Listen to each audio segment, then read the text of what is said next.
ఇప్పుడున్న social media జనరేషన్లో phone open చేస్తే అంత ఇన్ఫర్మేషన్ ఉంది. ఇంత ఇన్ఫర్మేషన్ ఉన్న పరిష్కారాలు లేవు అన్నట్టు. ఇన్ఫర్మేషన్ ఎదుగుదల అనేది మీకు ఒక స్టేజ్ వైజ్ ఇవ్వాలి పిల్లలకి. ప్రపంచవ్యాప్తంగా ఉన్న జనరేషన్స్ని పాడు చేస్తున్నారు వాళ్ళు. చాలా మందికి ఉన్న సమస్య ఏంటి అంటే ఎలా హ్యాండిల్ చేయాలి రిలేషన్షిప్స్ లైఫ్లో. Relationship is an emotional requirement. Tell me no what is this relationship? మేము వెస్ట్రన్ కంట్రీస్లో వాళ్ళు బతకట్లేదా పెళ్లి చేసుకోకుండా, పిల్లల్ని కనకుండా? ఈరోజు మీకు తెల్లతోలు ఉన్నవాడు యోగా అంటే నచ్చుతోందా? ఈరోజు తెల్లతోలు వాడి మెడిటేషన్ అంటే మీకు నచ్చుతోందా? మీరు మీరు వెంటనే కళ్ళు మూసుకోండి. మీకు అదే నేను కళ్ళు మూసుకుంటే నాకు ఎలా వస్తుంది ఇది? ఇంత డబ్బులు పెట్టి ఈ దర్శనం బుక్ చేసుకొని ఇక్కడ డివోషన్ ఎక్కడుందమ్మా? ఇది మీరు కూడా నాకు ఒక పెద్ద ప్రశ్నే వేశారు నిజంగా చెప్పాలంటే. ఇది తప్పో ఒప్పో మళ్ళీ ప్రేక్షకులు విన్న వాళ్ళు తిరిగి మళ్ళీ మన వరకు రావాలి. అని ఒకటి సాధించండి అమ్మా. ఇప్పుడు నేను అడగబోయే క్వశ్చన్ మీరైతేనే కరెక్ట్గా చెప్పగలరని ఇప్పుడు నేను ఈ క్వశ్చన్ అడుగుతున్నాను. లివ్ ఇన్ రిలేషన్షిప్లో ఉంటున్నారు, వెళ్ళిపోతున్నారు, దీని మీద మీ అభిప్రాయం చెప్పండి అమ్మా. పరిష్కారం కూడా చెప్పండి. Please don't talk. మనకంటూ ఆత్మాభిమానం ఉండక్కర్లేదా తల్లి? Should you not be chosen? Should you not be chosen? మీకు విషయం తెలుసా? అన్నిసార్లు అనుభవించి వదిలేసిన తర్వాత I'm really living a life where I'm enjoying every bit of it. యజ్ఞము వరల్డ్ సిటీలో అసలు ఏంటమ్మా అసలు అది? మీకు వ్యతిరేకతలు ఏం రాలేదా అక్కడ? చాలా వచ్చాయి. వ్యతిరేకత అంత పెద్ద స్వరూపాన్ని దానికి నేను ఇవ్వలే. ఫస్ట్ మీరు మంచి చేయడానికి వచ్చినా వాళ్ళు దాన్ని స్వాగతిస్తారా? అమ్మ స్థానం తీసుకున్నాక పిల్లలు తినను అని మొరాయిస్తారని అన్నం పెట్టడం మానేస్తుందా అమ్మ? మంచితనంతో పాటు నీకు కొంచెం పవర్ కూడా ఉండాలి అనిపించిన సిచ్యువేషన్స్ ఉన్నాయా? I may also get in to political career. చాలా ఇన్స్పైర్ అయిన leader. Hello views, welcome to iDream media. ఈ మధ్యకాలంలో నేను ఒక వీడియో చూశాను. ఆవిడ గురించి నాకు అసలు ఏమీ తెలియదు. ఆ వీడియో చూస్తూ అసలు స్క్రోల్ చేస్తూ ఒక క్షణం ఆగాను అనమాట. ఇంత చక్కగా మాట్లాడుతున్నారు. ఇప్పుడున్న 90% యంగర్ జనరేషన్కి అండ్ 30+ ఉన్న వాళ్ళకు కూడా చాలా సమస్యల గురించి చాలా స్పష్టంగా సమాధానం ఇస్తున్నారు. మేమందరం ఈ సమస్య అసలు దీన్ని ఎట్లా బయటికి రావాలి అనుకుంటే వాటిని దాన్ని అంతా ఆలోచించాల్సిన అవసరం లేదు. ఒక చిన్న మార్పులు చేసుకుంటే జీవితం సెట్ అవుతుంది అన్నట్లు అనిపించింది ఆ చిన్న వీడియోలు 2 చూసినప్పుడు. నేను ఖచ్చితంగా వీరిని ఇంటర్వ్యూ చేయాలి అనుకున్నాను. అలా అనుకొని నేను ఆఫీస్కి వచ్చినప్పుడు నాకు వచ్చిన ఇన్ఫర్మేషన్ ఏంటంటే వారు ఇంటర్వ్యూ ఇస్తున్నారు అని, అది నేను చేయబోతున్నానని. సో ఇవంతా మీకు ఎందుకు చెప్తున్నానంటే మీరు ఎంత నేర్చుకోబోతున్నారో ఈ వీడియోలో నేను కూడా అంతే నేర్చుకోబోతున్నాను వారి మాటలు విని అని ఆశిస్తూ ఇంటర్వ్యూ స్టార్ట్ చేస్తున్నాను. మాధవి లత గారు, ఆంట్రప్రెన్యూర్, విరించి గ్రూప్ MD. నమస్తే అండి. నమస్కారం తల్లి. ఎలా ఉన్నారు? బాగున్నాను. మన ఇంట్రడక్షన్లో నేను నేర్చుకునే ఒక పాయింట్ ఏంటంటే, ప్లీజ్ చెప్పండి. చక్కగా ఆవిడ ఇచ్చిన పాత ఇంటర్వ్యూ చూసి ఎంత సరళంగా ఉంది, ప్రశ్నలకు సమాధానం ఎంత సులువుగా ఇస్తున్నారు, మీరెంత నేర్చుకుంటారో నేను అంతే నేర్చుకుంటానన్న భావం ఉంది చూసారా? అది ముఖ్యం ఫస్ట్ వ్యక్తికి. అది ఉన్నప్పుడు రిసీవింగ్ ఎండ్ బ్రెయిన్లో ప్రతి డోర్ ఓపెన్ అవుతుంది. ఎగ్జాక్ట్లీ అది కావాలి. బట్ ఇప్పుడున్న సోషల్ మీడియా జనరేషన్లో ఫోన్ ఓపెన్ చేస్తే అంత ఇన్ఫర్మేషన్ ఉంది, అంతా ఉంది, కానీ అందులో నాకు ఏది కావాలో నాకు తెలియదు. నేను మొత్తం చూస్తున్నా, ఆ మొత్తంలో ఏది ఇంప్లిమెంట్ చేసుకోవాలో నా లైఫ్లో నాకు తెలియదు. అన్ని బుక్స్ అవైలబుల్ ఉన్నాయి సోషల్ మీడియాలో, అంతా అవైలబుల్. బట్ ఇదంతా పెద్ద కన్ఫ్యూజన్ అయిపోతుంది. పర్టికులర్ సమస్య వచ్చేసరికి ఇంత ఇన్ఫర్మేషన్ని ఎలా ఇంప్లిమెంట్ చేయాలన్నది తెలియదు మాకు. మా జనరేషన్స్కి అసలు తెలియదు. ఆ సమస్య పట్టుకొని డిప్రెషన్ అనే దారిలో వెళ్తున్నామే. కానీ మీకేమనిపిస్తుంది ఇంత ఇన్ఫర్మేషన్ ఉన్న పరిష్కారాలు లేవు అన్నట్టు? సరే, మీకు ఒక చిన్న విషయం చెప్తాను. ఇప్పుడు మీ వయసు నాకు తెలియదు, కానీ మీరు చిన్నతనంలో మీ అమ్మగారు సామాన్యంగా మధ్యాహ్నం భోజనంలో ఏమి వండేవారు? రైస్, ఇంకా అన్నము కూరలు, ఏదో ఒక కూర, తర్వాత అనుకోకండి వడియాలు, ఫ్రై, ఏదో ఒకటి అంటే పెరుగు, అన్నము, పెరుగు, కూర, వీలుంటే టైం ఉంటే ఆవిడ వడియాలు, ఒక 3 వస్తువులు. అంటే మీ చిన్నతనంలో మీరు కంచం ముందు కూర్చుంటే నేను ఏది ఎంచుకొని తినాలా అనే సమస్య మీకు ఉండేది కాదు. కానీ ఇప్పుడు ఇంత వయసు అంటే మీకు ఊహ తెలిసి చక్కగా మీ నిర్ణయాలు మీరు తీసుకోవాల్సిన వయసులో కూడా మీరు ఒక పెళ్ళికి వెళ్ళారనుకోండి, ఆ పెళ్ళిలో మీకు ఒక 100 వంటకాలు ఉంటాయి. మీరు ఈరోజు నిర్ణయించలేరు ఏవి తినాలో ఎన్ని తినాలో.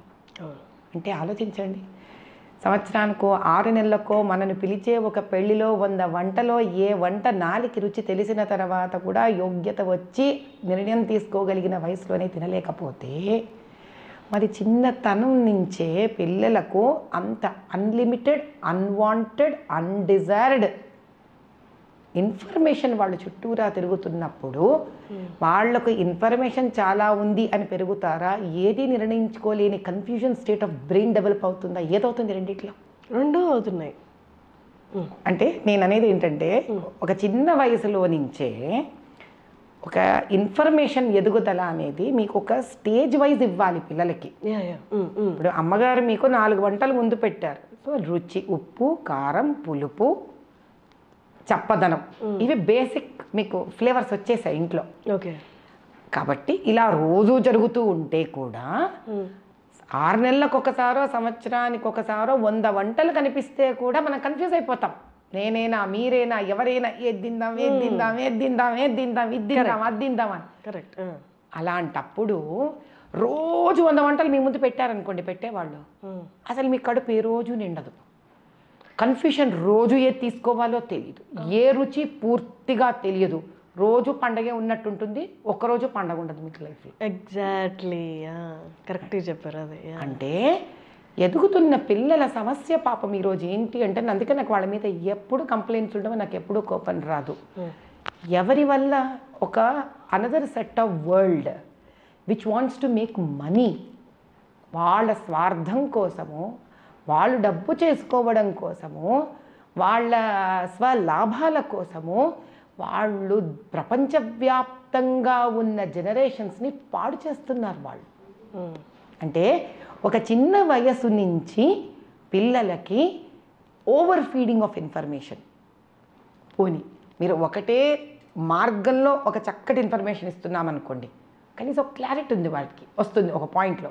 అలా కాదు, ఒకసారి ఈ డైరెక్షన్లో ఇన్ఫర్మేషన్ ఉంటుంది, ఒకటి సంబంధం లేకుండా ఇంకో డైరెక్షన్ ఇన్ఫర్మేషన్ ఉంటుంది. అంటే వాడికి బ్రెయిన్ ఏం తీసుకోవాలో అబ్జర్వ్ చేస్తూ ఎదిగే టైం కూడా లేకుండా ఆ పిల్లలకి ఏ వయసు వాళ్ళని అవ్వనివ్వండి, ఇదే సుమారు నేను చెప్పేది 6-7 ఏళ్ల వయసు నుంచి 35-40 ఏళ్ల వయసు వరకు phenomenally information is being dumped on the brain, not letting it to even have time to process. Processing time లేదు. దానివల్ల ఏమవుతుందంటే ఒక విషయాన్ని ఒక పర్టికులర్ కాన్సన్ట్రేషన్తో చూసి అనలైజ్ చేసి జవాబు ఇచ్చుకొని తెలుసుకొని ముందుకు వెళ్ళే టైంలో వాడు ఒక 200 విషయాలను చూస్తున్నాడు. వాడు 200 రకరకాల విషయాలను. అంటే బ్రెయిన్ డెవలప్ అవ్వట్లేదు, కన్ఫ్యూజన్ అనే స్టేట్కి ఎక్కువ వెళ్ళిపోతుంది. అది ఎంత వరకు దారి తీస్తోందంటే ఆప్షన్ ABCDEFGHIJKL వాడి సొంత జీవితంలో కూడా ఏదైనా చెయ్యాలంటే ఒకదాన్ని పట్టుకొని సూటిగా వెళ్ళట్లే.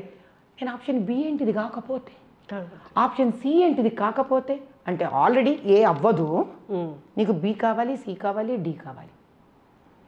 There is a phenomenal confusion on the brain of an individual, whether it is a child, whether it is an youngster, whether it is he or she is an adolescent stage. పెళ్ళితో సహా ముందే మీకు 200 options ఉంటాయి. ఏదైనా ఒకటి పట్టుకొని సుదీర్ఘకాలం దానిలో ప్రయాణం చేస్తేనే మనకి ఒకటి పూర్తిగా అర్థమవుతుంది. అంటే ఒక భాష అయినా కూడా మీరు ఎప్పుడైనా బాగా అబ్జర్వ్ చేయండి, మాతృభాషనైనా కూడా ఎవరైతే సంపూర్ణంగా నేర్చుకుంటారో వ్యాకరణంతో సహా, అంటే person who masters his own language, could be any language, it could be mother tongue, it could be any other language, who masters it properly along with the grammar, for him or her it's not difficult to pick up any other language.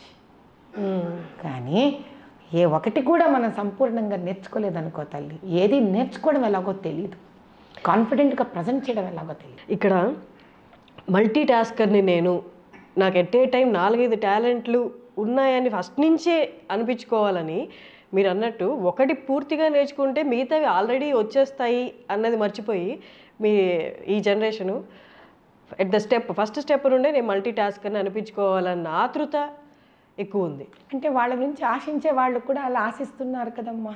ఇప్పుడు పుట్టిన బిడ్డకి ఏం తెలుస్తుందమ్మా నేను multi tasker అవునో కాదో, వాళ్ళ మీద ఆశలు పెరిగిపోవట్లే విపరీతంగా. ఎవరికి? తల్లిదండ్రులకా? నాకు తెలియట్లేదు. స్కూళ్ళకా, ఫ్రెండ్స్కా, టీచర్లకా? పిల్లల యాక్టివ్నెస్కి పిల్లల అగ్రెసివ్నెస్కి తేడా తెలియట్లేదమ్మా ఎవరికి. Being active is very different from being aggressive. Very different actually. అగ్రెసివ్నెస్సే కనిపిస్తుంది పిల్లలకు ఉన్నది కాలంలో. అగ్రెసివ్నెస్ అమ్మా, యాక్టివ్నెస్ కాదు అది.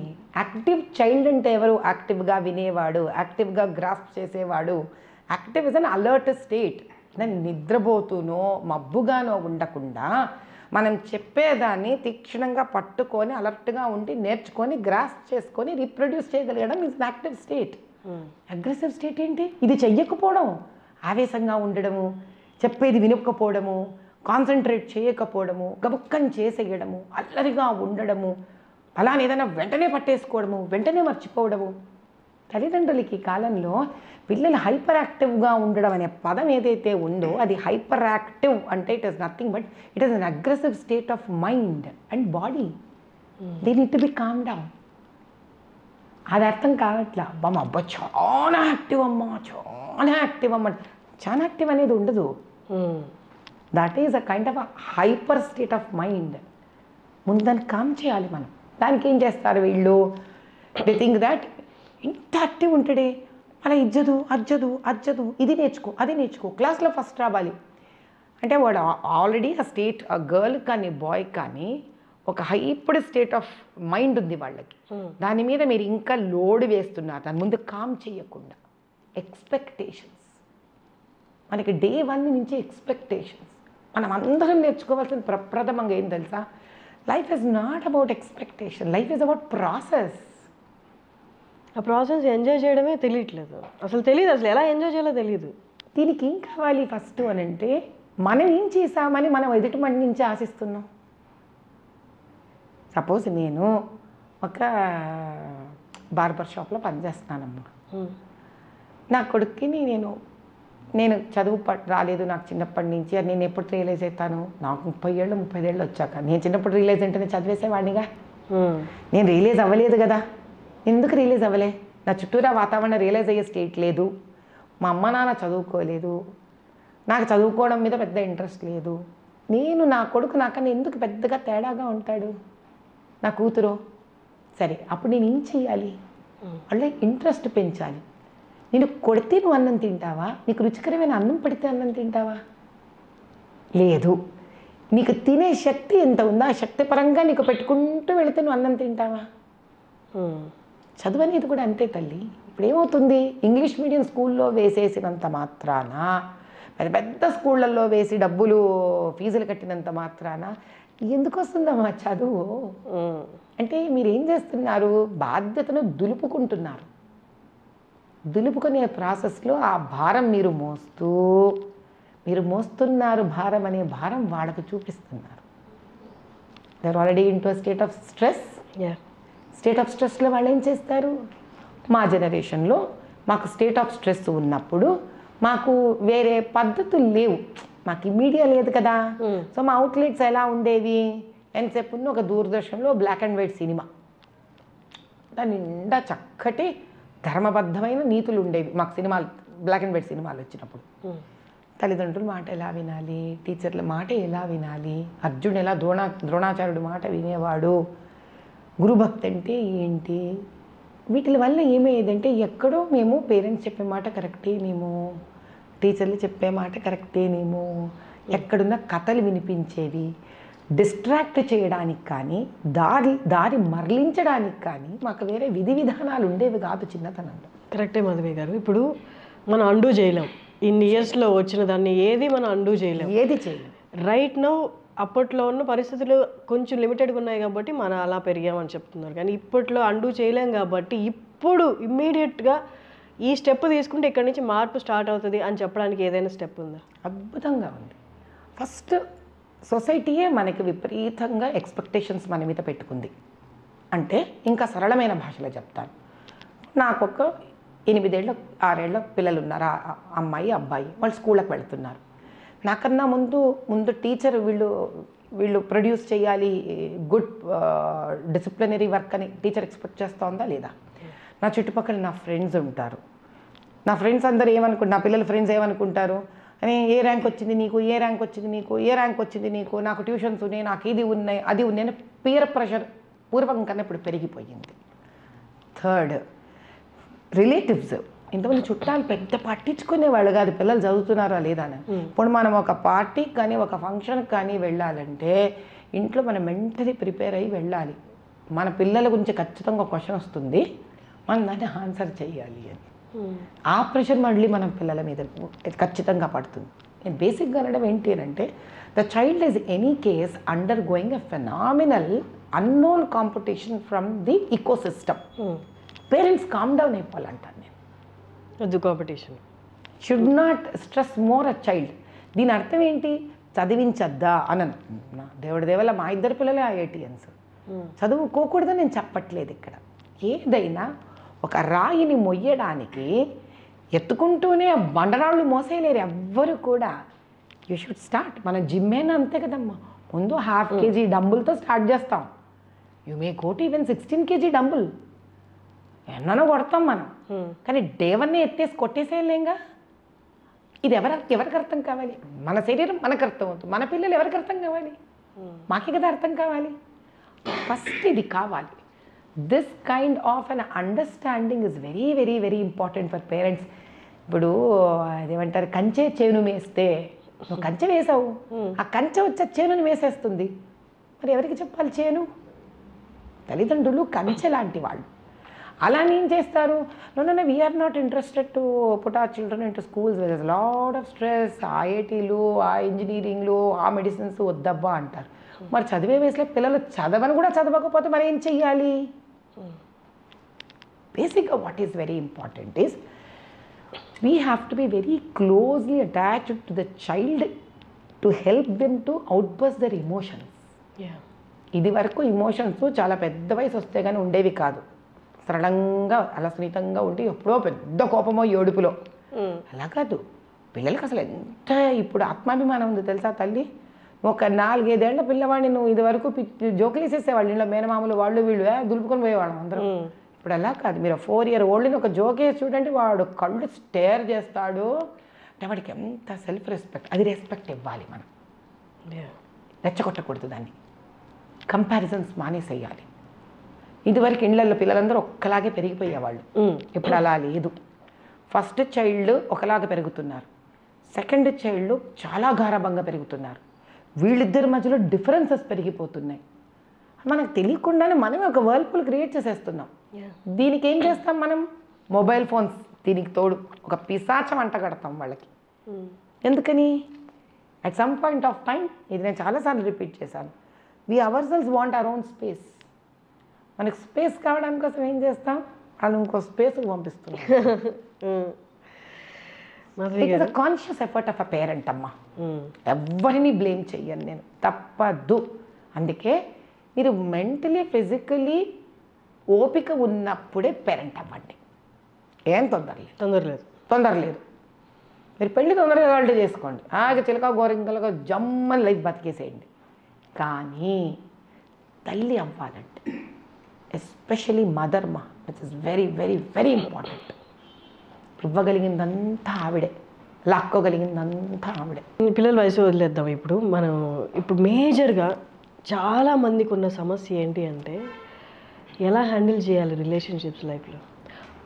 ఏ ఒక్కరికి ఇప్పుడు నాకు తెలిసి ఉన్న జనరేషన్లో ఒక రిలేషన్షిప్పే స్టార్ట్ చేసి ఒక రిలేషన్షిప్తోనే ఎండ్ అయిపోయి వాళ్ళే ఫర్ ఎవర్గా ఉన్న సిచ్యువేషన్స్ లేవు. అండ్ ఇంకొకటి ఏంటంటే, వాళ్ళల్లో ఈ స్ట్రెస్ బిల్డ్ అయిపోయి ఇంకా నాకు పెళ్ళొద్దు. వెస్ట్రన్ కంట్రీస్లో వాళ్ళు బతకట్లేదా పెళ్లి చేసుకోకుండా, పిల్లల్ని కనకుండా? ఉంటాం మనం కూడా అలాగే. అబ్బాయికే అమ్మాయి అవసరం, అమ్మాయికి అబ్బాయిలు అవసరం లేదు. మీరు దీన్ని ఎలా చూస్తారు? చక్కటి క్వశ్చన్స్ వేశారు అసలు మీరు. I come back to again the same statement. నిండుగా ఉన్న కుండలో మీరు కొత్త నీళ్లు వేయగలరా? Relationship is an emotional requirement. Relationship is an emotional requirement. అంటే నిలకడగా ఉన్న ఒక ప్రేమ అభిమానాలతో చక్కగా ఆత్మీయతతో నిలకడగా ఉన్న ఒక కుటుంబంలో ఎప్పుడు ఒక టెంపరీ రిలేషన్షిప్కి మైండ్ పరిగెత్తదమ్మా. నాకు ఒక జీవితానుభవం చెప్తాను. నేను రామకృష్ణ మఠంలో ఒకసారి ఇట్లనే ఐ వాజ్ టేకింగ్ అది పర్సనాలిటీ డెవలప్మెంట్ అండి. ఏమన్నానండి, 9వ క్లాస్ ఆడపిల్లలందరూ కూర్చొని ఉన్నారు. ఏమనిపించిందో అందులో ఒక అమ్మాయి ఇంటికి వెళ్ళాక యూజువలీ నా ఫోన్ నెంబర్స్ ఇచ్చేస్తాను పిల్లలకి, నాకేం తేడాపడదు. వాళ్ళకి అప్పటి వరకు ఇస్తాను. పాపం ఆడపిల్లలు ఇంటికి వెళ్ళిపోయి కొంతమంది నాకు బెడ్రూమ్లోకి వెళ్ళి ఫోన్ లాక్ తెచ్చేసుకొని వచ్చి ఫోన్ చేస్తుంటారు నాకు. అమ్మాయి ఇలా ఫోన్ చేసింది నాకు. ఫోన్ చేసి, మా ఇంట్లో అంతా చాలా డిస్టర్బెన్సెస్ ఎక్కువైపోయినాయి అమ్మా, మా అన్న ఏమో ఏదో రిలేషన్షిప్లో ఉన్నాడంట, వాడెంత బోడిగాడు, వాడు ఇంటర్మీడియట్ సెకండ్ ఇయర్ ఇప్పుడు, వాడు ఇంటర్మీడియట్ ఫస్ట్ ఇయర్ నుంచి వాడో రిలేషన్షిప్, వాడికి వాడో కళ్ళు కూడా తెరవలేదు ఇంకా సరిగ్గా. ఆ పిల్లేమో నేను ఎవరో పాపం క్లాస్మేట్ బుక్ తీసుకుందో ఇచ్చిందో ఏమో దీని పరిస్థితి, వాడు మగ పిల్లవాడు. ఇప్పుడు ఇంకా పేరెంట్స్ ఎలాంటి స్టేట్లో అయిపోయినారంటే, వాడేమో ఆజాన్ భాల్లో 6 అడుగులు ఉన్నాడు వాడు అప్పటికే కొడుకు. సో వాడిని ఎక్కువ తిట్టి కొట్టి చేయలేరు, ఎందుకంటే అది మీకు సైకలాజికల్ బ్యారియర్ ఉంటుంది. ఇంత ఉంటే పిల్లల్ని ప్యాటర్న్ కొట్టేస్తా కానీ పోయి వాడిని తెచ్చుకొని కొట్టని చూద్దాం, మీకు చేతైతే కొట్టరు. ఇదేమో ఆడకూతురు, దీన్నేమో తిట్టి దీన్ని రూమ్లో పెట్టేసి లాక్ చేసి, ఎందుకంటే వాళ్ళకి పానిక్ ఫియర్ పెరిగిపోయింది వాళ్ళకి. వాడేమో ఏదో ఐఐటి ప్రిపేర్ అవ్వాలి అంట, వాడేమో మానేశాడంట, ఇక నేను ప్రిపేర్ అవ్వని అన్నాడంట. ఆ ఇంట్లో గందరగోళానికి ఆ పిల్ల ఎంత డిప్రెస్ అయిపోయిందంటే, ఏడుపు నాకు ఫోన్ చేసి. నేను అన్నాను, తల్లి నేను ఇంత చేయగలను నాకు తెలీదురా, నీకు వీలైతే ఒక్కసారి మీ అమ్మ నాన్న నా దగ్గర తీసుకొని రా అని చెప్పాను. ఇంకా కరెక్ట్గా నువ్వు నమ్మవు తల్లి, 2 నెలలు ఉందేమో ఫైనల్ ఐఐటి పరీక్షలకి. This is I'm talking 2023 exams నాన్న, ఓకేనా? మరి ఎలా కన్విన్స్ చేసుకుంటూ బ్రహ్మరాక్షసి బాగానే అమ్మని నాన్నని అన్నని పట్టుకొచ్చింది నా దగ్గరికి. పట్టుకొస్తే నేను అందరూ చూసి హలో హలో మాట్లాడి, నన్ను అమ్మ నాన్న చెల్లెలు ముగ్గురు బయటకు వెళ్ళిపోయి కూర్చోడని మా బయట అవుటర్ లాన్లో కూర్చోబెట్టా. వాడితో మాట్లాడా, ఏంట్రా నాన్న ఏంట్రా సంగతి కబుర్లు అన్నకి చెప్పుకుంటూ వచ్చా. ఏంటి అమ్మాయి అమ్మాయి ఇష్టమా నీకు అన్న, ముసుగులో గుద్దులాట ఎందుకురా మాట్లాడేసుకుందాం అన్న. అంటే అని అన్నాడు వాడు. సరే మాట్లాడుకుందాం మన ఇద్దరం. ఇప్పుడు ఇష్టపడడం అనేది తప్పు కాదు, కానీ అది ఏ బేసస్ మీద మనం ఇష్టపడుతున్నాం అనేది ముఖ్యం. సరే ఓ పని చేద్దాం, మీ అమ్మ నాన్నతో నీకున్న ఇబ్బంది ఏంటి? అర్థం చేసుకోరు మేడం, సతాయిస్తూనే ఉంటారు, ప్రెషర్ పెడతారు, నేను చదువుకుంటూనే ఉన్నాను కదా. ఓహో ఓకే, మరి మీ నాన్నగారు ఏమైనా ఫీజు కడుతున్నారా అంటే, ఫీజు కడుతున్నా, ఎక్కడైనా పెద్ద కాలేజ్లో, కాలేజ్ పేర్లు ఏముంది లేదు, అన్ని వసతులు ఇచ్చారు, కానీ అర్థం చేసుకోవట్లేదు వాళ్ళ నాన్న. Very good. మా అమ్మ కూడా అప్పుడప్పుడు మా నాన్నకే సపోర్ట్ చేస్తుంది. ఓకే, సో బేసిక్గా పేరెంట్స్ అన్నీ ఇస్తున్నారు కానీ అర్థం చేసుకోవట్లేదు నేను. ఇది 17 ఇయర్స్ కదా వాడికి. సో వాడికి ఊహ తెలిసినప్పటి నుంచి ఇది వాడి ఫీలింగ్. ఈ అమ్మాయి ఎప్పుడు పరిచయం అయిందిరా నీకు అని అడిగాను. అంటే నాకు ఒక 10 months బేసికలీ ఆ ఇయర్ అకాడమిక్ ఇయర్లో స్నేహం పెరిగింది వాడికి. ఓకే, అయితే పని చేద్దాం నాన్న, ఇప్పుడు రేపొద్దున నువ్వు ఈ అమ్మాయిని బేసిక్గా ఎందుకు ఇష్టపడతారు ఒకళ్ళనొక్కళ్ళు ఏ వయసులో అయినా, ఇలా ఇష్టం పెరిగి ఎందుకంటే ఒకళ్ళనొకళ్ళు అర్థం చేసుకున్నారు, ఫ్రీక్వెన్సీస్ మ్యాచ్ అయ్యాయి కాబట్టి మన అమ్మ నాన్న మనం అర్థం చేసుకోలేదు, వీళ్ళెవరో మనం బాగా అర్థం చేసుకుంటారని మనం అట్రాక్ట్ అయిపోతాం వెంటనే బేసిక్గా. కాబట్టి నిజమైన ప్రేమ కదరా ఇది, ఏడబోతుందిరా, మనకు కావాల్సిన రోజులు మన దగ్గరే ఉంటుంది, మనం వద్దనుకున్నాడే పోతుంది. ఓ పంచే ఆ అమ్మాయికి చెప్పు, చూడు రేపు పొద్దునైనా నేను నిన్ను పోషించాలి, లేదా నువ్వు హాయిగా నీ కాళ్ళ మీద నిలబడి నువ్వన్నా నన్ను పోషించాలి, మనం ఇద్దరిని సెటిల్ అవ్వాలి కదా. ఓ పని చేద్దాం, మనం స్ట్రాంగ్గా లవ్ చేసుకున్నాం కదా ఇద్దరిని. ఈ ఎగ్జామ్స్ అయిపోయిన తర్వాత, ఎగ్జామ్స్ అయ్యేదాకా, ఎగ్జామ్స్ అయిపోయిన తర్వాత నేను ఒక ఇంజనీరింగ్ చేసేదాకా నువ్వు నేను మాట్లాడుకోవద్దు, కలవద్దు. ఎందుకు? మన ప్రేమ మీద మనకు అంత నమ్మకం ఉంది కదా, మరి అంత ప్రేమించేశారు కదా, రిలేషన్షిప్ అంత స్ట్రాంగ్గా ఉంది కదా, మాట్లాడుకోవద్దు ఒకళ్ళనొకళ్ళు. ఎందుకు? నువ్వు ఆల్రెడీ చూసావు. ఇప్పుడు మీ అమ్మ నాన్న ఉన్నారనుకో, ఇప్పుడు 17 ఏళ్ల వయసు నీది, 17 ఏళ్ళగా వాళ్ళ ప్రేమ ఏమిటో నీకు అర్థం కాలేదు, వాడు నేను అర్థం చేసుకోవట్లేదు. మరి ఎవరో ఒకళ్ళని అర్థం చేసుకోవాలి కదా. అర్థం చేసుకున్నవాడు ఏం అర్థం చేసుకోవాలి? నీవు ముఖ్యమని అర్థం చేసుకోవాలి, నీ మనసు ముఖ్యమని అర్థం చేసుకోవాలి. అది మీ అమ్మ నాన్న అర్థం చేసుకోలేకపోయారు కాబట్టి కదా నీకు వాళ్ళు నచ్చట్లేదు. ఇప్పుడు ఈ అమ్మాయి అన్న నిన్ను అది అర్థం చేసుకోవాలి కదా నాన్న. That is how she stands different from your parents. ఏమ్మా?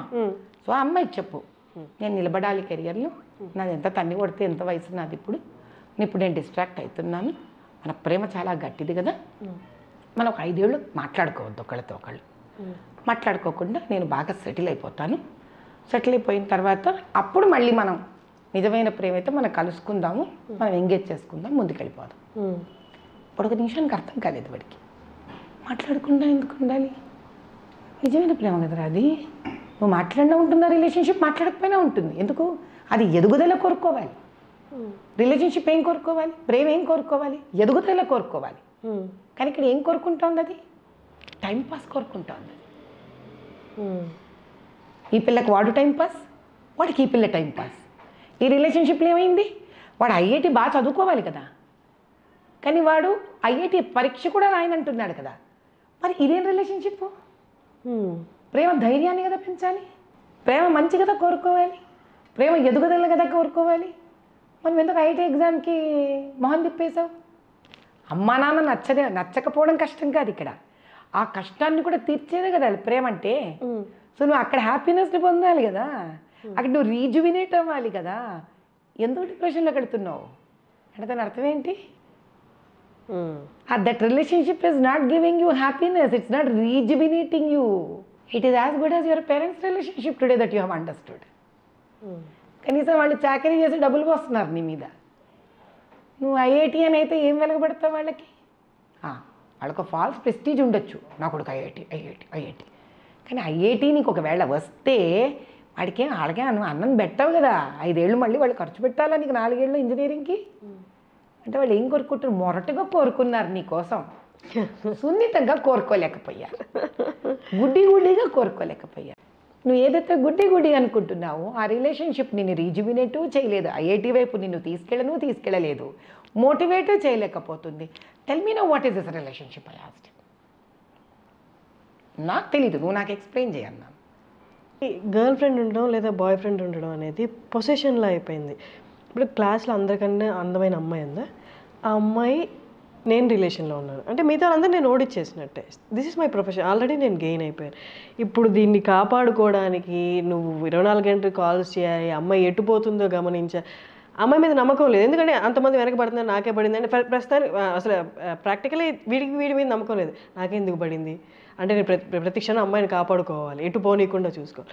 ఇక్కడే సరిపోతుంది అంటే ఇదే ఫ్రస్ట్రేట్ బిల్డ్ అయ్యి ఇంకా నాకు కావాలి, నాకు ఒక క్లాస్ రికగ్నిషన్ కావాలి అంటే అసలు రికగ్నిషన్ అనేది కావాలి అని ఇండక్షన్ ఎక్కడ జరుగుతుందనే చూడాలి. ఇదే పిల్లవాడిని కాసేపు నేను బయట కూర్చోపెట్టి వాళ్ళ పేరెంట్స్ని పిలిచి నేను ఒకటే మాట చెప్పాను, ఫస్ట్ వాడితో ప్రేమగా మాట్లాడండి. వాడికి ఆల్రెడీ ఐఐటి ప్రెషర్ ఉంది అక్కడ, వాడి కోసం వాడు చేయాలనేది నేర్చుకోవాలి, కానీ మీకోసమో మీ సంతృప్తి కోసమో వాడు చేయాలనుకోకూడదు. You will not believe the whole session went on from me for 2 hours. ఓకేనా? That fellow got IIT seat. 2 months ముందు? 2 months కూడా కాదు, if I'm not wrong, it was 25 days before they came to me. ఖరగ్పూర్లో చేస్తున్నాడు వాడు ఇప్పుడు IIT. దీన్ని బట్టి ఏం అర్థం అవుతుంది మనం ఆలోచిద్దాం. నేను ఆ పిల్లని అనలేదే, నేను వదిలేయమని చెప్పలేదే, నేను ఒకటే అన్నాను. అంటే ఏమిటి అని అంటే, నీకు ఒక రికగ్నిషన్ కావాలి అని ఎప్పుడైతే మన పిల్లల మీద ఫోర్స్ చేస్తున్నామో వాడు ఆ రికగ్నిషన్ చదువు రూపేణ సోషల్ స్టేటస్ పెంచుకోవడానికి అనేది అర్థం చేసుకోకుండా రికగ్నిషన్ అనేదాన్ని, రివార్డ్ అనేదాన్ని మాత్రమే పట్టుకొని సోషల్ మీడియాలో నీకు ఒక గర్ల్ ఫ్రెండ్ ఉన్నా నువ్వు రికగ్నైజ్ అవుతావు, నువ్వు డ్రగ్స్ తీసుకుంటే రికగ్నైజ్ అవుతావు, హీరో అయిపోతున్నావు, నువ్వు ఎంత స్మార్ట్గా నీ ఆధార్ కార్డుని నువ్వు మార్చుకొని ఒక పబ్కి వెళ్ళిపోతే నువ్వు రికగ్నైజ్ అవుతావు, నువ్వు ఎంతమందికి డబ్బులు కట్టి నువ్వు ఒక పార్టీ ఫ్లోట్ చేయగలిగితే రికగ్నైజ్ అవుతావు, నీ షర్ట్ మీదనో దేని మీదో బ్రాండ్ కనిపిస్తే నువ్వు రికగ్నైజ్ అవుతావు. ఇలాంటి రికగ్నిషన్ ఎన్ని నానా రకాలుగా ఉందో డిజిటల్ నీకు మీడియా నేర్పిస్తాను. ఏమవుతుంది? అదే మనం ఇంట్లో రికగ్నిషన్ ఈజ్ నాట్ ఇంపార్టెంట్ అనేది మీరు చిన్నప్పటి ఇండక్ట్ చేస్తూ వెళ్ళారనుకోండి, he would want be one amongst the common. ఇలా ఒక ఇల్లు కాకుండా పేరెంట్స్ అందరికి ఉద్యమంగా తీసుకొని మా పిల్లలు రికగ్నైజ్ అవ్వక్కర్లేదు, చక్కగా చదువుకుంటే చాలు, ఇంటికి వచ్చి కంటెంట్ వీళ్ళకి బుర్రకు వెళ్ళిందా లేదా కావాలి, కాన్సెప్ట్లో వీళ్ళు స్మార్ట్గా ఉన్నారా లేదా కావాలి, ఇది కావాలి అని తెలుసుకొని క్లారిటీ ముందు పేరెంట్స్కి రావాలమ్మా. అందుకే తిరిగి మళ్ళీ నేను ఆ రైతు దగ్గరికే వెళతాను. మనం ఏం చేస్తున్నాం, మొత్తం తిట్టుకుంటున్నాం, ఒక పురుగు పట్టిందో అని. నేనేమంటున్నాను, రైతు నువ్వు ఏం చేస్తున్నావురా, మేలుకో అంటున్నాను. రైతే కదా విత్తనం వేసి దాన్ని నాకంటే ముందు నా పిల్లలు ఇలా ఎదుగుతున్నారమ్మా. పిల్లవాడికి ఎలా తెలుస్తుంది వాడు ఎలా ఎదుగుతున్నాడు? He is not himself an observer of his or her life.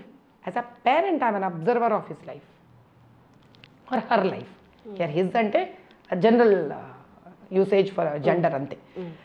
వాళ్ళ జీవితాన్ని వాడు అబ్జర్వ్ చేయట్లేదు, మేము అబ్జర్వ్ చేస్తున్నాం. మేమెంత మమ్మల్ని మేము మార్చుకోగలము అనేది important. End of the day ఒకే ప్రశ్న వేస్తాను తల్లి, అసలు విద్యను కొనుక్కోవడం ఏంటమ్మా? విద్యార్థి విద్యను కొనుక్కోవడం ఏంటి? మెడికల్ సీట్స్ కానీ, ఇంజనీరింగ్ సీట్స్ కానీ, MBA సీట్స్ కానీ కొనుక్కోవడం ఏంటమ్మా? ఆ వయసునేదే సంపాదించడానికి కదా తల్లి. ఇది డబ్బు సంపాదించే వయసు కాదు, వెధవలవాట్లు సంపాదించే వయసు కాదు, రిలేషన్షిప్స్ సంపాదించే వయసు కాదు. ఏం సంపాదించే వయసు అది? విద్యను తనకు తాను సంపాదించే వయసు. అది మనం కొనియడానికి రెడీ అయిపోయినందుకు మీతంతా సంపాదిస్తున్నారు వాళ్ళు. Do understand? తెలియకుండానే ఏ వర్ల్పూల్కి వెళ్ళిపోతున్నారా వాళ్ళు? అది ఎలా సంపాదించాలి? మరి కాంపిటీషన్ పెరిగిపోతోంది కదా. ఎటువంటి బుర్ర దాన్ని సంపాదించగలుగుతుంది? శాంతంగా ఉన్న బుర్ర దాన్ని సంపాదించగలుగుతుంది. ఎటువంటి బుర్ర మరి శాంతంగా ఉంటుంది? ఈరోజు మీకు తెల్లతోలు ఉన్నవాడు యోగా అంటే నచ్చుతోందా? ఈరోజు తెల్లతోలు వాడి మెడిటేషన్ అంటే మీకు నచ్చుతోందా? తెల్లతోలు వాడు ఇప్పుడు ఈరోజు హరే రామ హరే కృష్ణ అంటే మనకి నచ్చుతుందా? అదే ఇంట్లో రాముడో, ఏ కృష్ణుడో, ఏ అమ్మవారో, ఏ పూజనో ఒక దీపం పెట్టడం అనేది ఇంట్లో వాళ్ళు ఇండ్యూస్ చేసుకోరు. Today it has become a big fashion. Yoga session fashion, meditation fashion. ఏంటి మెడిటేషను? ఒక కళ్ళు మూసుకొని ఒక 10 నిమిషాలు కూర్చుంటే ఇలాంటి మెడిటేషనా? మీరు వెంటనే కళ్ళు మూసుకోండి, మీకు తలలో వద్దన్నవన్నీ తిరుగుతాయి మీకు. అదే నేను కళ్ళు మూసుకుంటే నాకు తెల్లగా నా శివలింగం కనిపిస్తుంది. నాకు ఎలా వస్తుంది ఇది? కూర్చోపెట్టాలి పిల్లల్ని, వాళ్ళతో పాటు మనం సాధన చెయ్యాలి. Nobody is learned on this earth. నేను లర్నర్డ్ కాదు, నా పిల్లలతో పాటు నేర్చుకున్నాను. నేను వాళ్ళతో పాటు కూర్చున్నాను. నేను వాళ్ళకి పూజ నేర్పించుకుంటూ నేను నేర్చుకున్నాను. వాళ్ళకి శ్లోకాలు నేర్పించుకుంటూ మళ్ళీ బై హార్ట్ చేసుకున్నాను. వాళ్ళకి టేబుల్స్ నేర్పించుకుంటూ నేను టేబుల్స్ నేర్చుకున్నాను.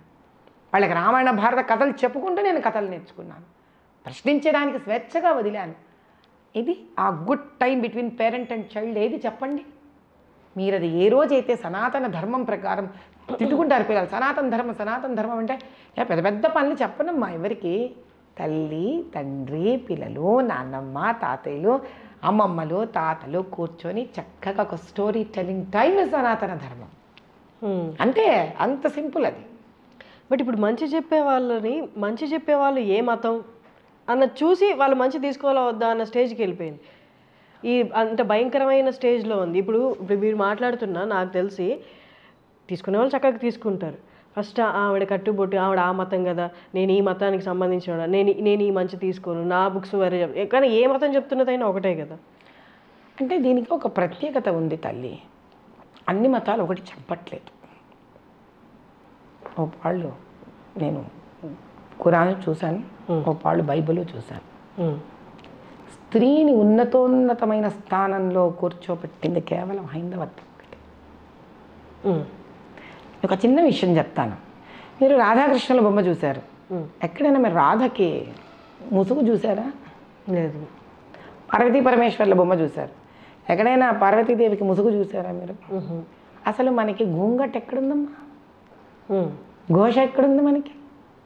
ఎప్పుడు స్త్రీని మనం దాచలేదు. ఓకే. పరపాలనలో ఆవిడని కాపాడుకోవడానికి మనకు పట్టిన దౌర్భాగ్యం అది. అందుకే నార్త్ ఇండియాలో పాపం కాపాడుకోలేక మీకు అది మీకు పరదా సిస్టమ్ అటు వచ్చింది. మీకు సౌత్ ఇండియాలో పరదా సిస్టమే లేదు అట్లాంటి. No, we don't have. మనది చాలా ఉన్నతమైన స్థానం. మనది రిలీజియన్ కాదు తల్లి, మనది జీవన విధానం. ఎందుకు మీకు ఒక ప్రశ్న వేస్తా. మనకి రామరాజ్యం, రాముడు దేవుడు మనకి. ఎందుకు ఆయన దేవుడు? తల్లిదండ్రుల మాట విన్నాడు కాబట్టి, అహింసని పాటించాడు కాబట్టి, స్నేహితుడికి అండగా నిలబడ్డాడు కాబట్టి, ధర్మపాలన చేశాడు కాబట్టి ఆయన రాజు మనకి. అధర్మంగా ఎవడి తలని నరకడం గురించి మాట్లాడాడు ఆయన కాబట్టి. కృష్ణుడు ఎందుకు? ఎవరైతే నిజం మాట్లాడారో, ఎవరైతే పాండవులయ్యారో వాళ్ళతో నిలబడ్డాడు కాబట్టి. శత్రువు అధర్మపాలుడైన ధర్మరాజు మన దుర్యోధనుడు తాను ముందు వచ్చినా అడిగిన వెంటనే తాను అడిగింది తనకి ఇచ్చేశాడు కాబట్టి. సత్యం కోసం, ధర్మం కోసం ఆఖరి వరకు నిలబడ్డాడు కాబట్టి. మళ్ళీ ఆయన రాజే, ఆయన ధర్మపాలనే చేశాడు. ఆయన ధర్మరాజు నిజమే మాట్లాడాడు, నిజం కోసం ఎంత దూరమైనా వెళ్ళాడు. అంటే ఒక సాటిస్ఫాక్షన్, 5 ఊళ్ళు ఇచ్చినా చాలన్నాడు. అంటే హైందవత్వం మనకు నేర్పించేది ఏంటి అని అంటే, ఎంతసేపు ఎవరిని దూషించదు హైందవత్వం. ఈ మతం తప్పు, ఆ మతం తప్పు, ఆ మతం తప్పు, ఈ మతం తప్పు, ఈ మతం వాడు కనిపిస్తే ఇది నువ్వు చంపితేనే నీకు పుణ్యస్థానాలు దక్కుతాయి. నేనెక్కడ వినలేదే. మరి నేనైతే హైందవత్వం మీరు విన్నారా ఈ రోజన్నా? కానీ బలులు అవి చేస్తారు కదమ్మా. ఆ స్టోరీ వేరు తల్లి. ఇప్పుడు అది ఎలా ఉంటుంది అని అంటే, ఇప్పుడు ఒక వెజిటేరియన్ని నాన్ వెజిటేరియన్ని పట్టుకున్నావు అనుకో, ఇప్పుడు నాన్ వెజిటేరియన్ తినేవాడు బలి చేస్తున్నాడు, వాడు బాధపడతాడు. ఇప్పుడు భక్త అంటే నేను అది ఆహారం గురించి మాట్లాడట్లేదు. మెయిన్ ఏంటి అంటే, బలిచ్చేది నేను చేసిన పాపాలకి ఇంకొక ప్రాణాన్ని బలిస్తే నా పాపాలు పోతాయి. వాళ్ళకున్న ఇగ్నరెన్స్ తల్లి, అది వాళ్ళ ఇగ్నరెన్స్. అదే కదా వాళ్ళ కొండ జాతి, వాళ్ళ జీవన విధానం అదమ్మా. ఒక్కరి జీవన విధానం అది. ఆ జీవన విధానానికి అదే నువ్వు ఆ కొండ జాతి వాళ్ళని తీసుకొచ్చి నువ్వు అద్భుతంగా నువ్వు చదువు ఇవన్నీ నేర్పించి, నువ్వు హైందవ ధర్మం ఏదో నేర్పించి వాళ్ళకి వేదోక్తంగా వాళ్ళకి తర్వాత మనము చాలా శాంతి రూపేణ చాలా పాటించేసాం. మనం ఏవి బలులు ఇవ్వకూడదు, జీవహింస చెయ్యకూడదు. అది ఇండ్యూస్ చేసిన తర్వాత he will not go back there. It is about how much he's exposed to the softer side and the non violent side of Hinduism. అంతే కదా. ఇప్పుడు ఎవరికి ఎంత, ఇప్పుడు మనం ఉంటాం తల్లి సింపుల్గా. ఇప్పుడు ఆ రోడ్డు మీద జిలేబీలు అమ్ముతుంటాడు, దాని మీద ఈగలు ముసురుతాయి, నువ్వు కొనుక్కొని తినగలవా? ఇలా చిన్న బీద పిల్లాడు ఉన్నాడు అనుకో, నువ్వు 10 రూపాయలు పరిగెత్తుకెళ్ళి అక్కడ కొనుక్కొని తింటాడు. దాన్ని మనం వేలెత్తి చూపించలేము దాన్ని మనం వాళ్ళకి అంటే ఇప్పుడు ఇంత పెద్ద ప్రపంచంలో మనం హైందవత్వంలో దాన్ని సంపూర్ణంగా నేర్చుకున్నవాడు ఎదిగిపోయి ఉంటాడు. కానీ ఒక మోస్తరు ఆలోచన విధానంలో వాడి మాట తీరు నెమ్మదిగా ఉంటుంది. అదే పాపం బస్తీలలో అక్కడ ఉన్నవాడు, వాడికి ప్రేమ చాలా ఉంటుంది కానీ వాడి మాట మొరటుగా ఉండదు. ఇది అంతే. కాలరూపేణ మనం వాళ్ళని శాంతి రూపేణ ఇటుపక్కన హైందవత్వానికి ఉన్న ధర్మ వైపు కానీ, దానికి ఉన్న శాంతి రూపం వైపు కానీ, అహింస రూపం వైపు కానీ వాళ్ళని కన్నా మలచగలిగితే వాళ్ళు శాంతపడిపోతారు. That is totally different. అంటే అది కాదు నేను అంటున్నది. నేను చెప్పేది ఏంటి అని అంటే, హైందవ ధర్మంలో గొప్పతనం ఏంటంటే తల్లిదండ్రులు మనల్ని పెంచుతారు, మనం వాళ్ళని చూసుకుంటాం. స్త్రీని మనం గౌరవించాలి, అటువంటి స్త్రీ మన ఆలనా పాలన చూసుకుంటుంది. మనకు గురువు విద్య నేర్పిస్తారు, అటువంటి గురువుకు మన గురుదక్షిణ రూపంలో జీవితంలో మనం రిటర్న్ వాళ్ళకంటూ ఒక సేవ రూపంలో ఏదో రూపంలో చెయ్యాలి. దేశం మనని ఉద్ధరిస్తుంది, మనం దేశానికి తిరిగి ఏమి ఇవ్వాలి. ఇలాంటిది there is a very balanced give and take story ఇక్కడ. ఇది ఎందుకు డిస్టర్బ్ అయ్యింది అని అంటే, ఇంత సుభిక్షంగా స్టేబుల్ స్టోరీ ఉన్న భారతదేశాన్ని, బంగారు భారతదేశం, అదే కదా పాప నరేంద్ర మోదీ గారు తప్పన పడిపోతున్నారు మళ్ళీ తీసుకొని రావాలి అని. ఆయన కష్టపడేదంతా ఇదే. మనం ఏదో ఆయన హైందవత్వమో ఇవన్నీ వేరే వేరే ట్యాగ్స్ ఇవ్వడం, it is not a right thing. ఆయన అనేది ఒకటే, హైందవత్వంలో you give you take, you take you give అనేది చాలా నీట్గా ఉంది సిస్టమ్. అది ఎప్పుడైతే మనం అవలంబిస్తామో తిరిగి you all become normal and we calm down by our life standards. Calm down అన్నారు కాబట్టి నాకు ఇక్కడ ఒక క్వశ్చన్ అమ్మ. పూర్వం నుంచి భక్తి డివోషన్ అనేది మెడిటేషన్ రూపంలో, నిన్ను నువ్వు మార్చుకునే రూపంలో, నువ్వు ఎంత కఠినంగా తపస్సు చేసి ఎంత నువ్వు క్లీన్గా ఉంటావు అన్నది. కానీ రాను రాను ఏమైపోయిందంటే, ఇంత డబ్బులు పెట్టి ఈ దర్శనం బుక్ చేసుకొని ఆ గుడికి వెళ్ళి వచ్చామా, అది కూడా తోపుల ఆట. అక్కడ కూడా వాడిని గుద్దుకోవడం, వీడిని గుద్దుకోవడం, నేను నాకు ముందుకు వెళ్ళాలి అని. ఇక్కడ డివోషన్ ఎక్కడుందమ్మా? మిమ్మల్ని దీనికి ఒక ఆన్సర్ ఇస్తాను మీకు. ఇప్పుడు శ్యామశాస్త్రి గారు ఉన్నారు, త్యాగరాయ స్వామి ఉన్నారు, వీళ్ళందరూ వాగ్గేయకారకులు. అంటే అప్పటికప్పుడు చక్కని పాటలు రాసేసేవారు. త్యాగరాయ స్వామి రామచంద్రుడు ఆయన ఇంట్లోనే కనిపించేశాడమ్మా ఆయనకి. ఫస్ట్ ఆఫ్ ఆల్ అంటే క్షేత్రాలకు తిరగద్దు అనట్లేదు నేను. అంటే మన సంవత్సరం అంతా ఏదో చేసేసి, మన సంవత్సరానికి ఒకసారి 6 నెలలకు ఒకసారి ఒక క్షేత్రానికి వెళ్ళి అక్కడ దర్శించేసుకుంటే మన పాపాలు వెళ్ళిపోతాయేమో అనే ఒక ఈ ట్రాన్సాక్షన్ యాటిట్యూడ్ వచ్చింది చూడండి. అది ఎక్కడ మొదలైంది అయి ఉంటుంది అంటారు?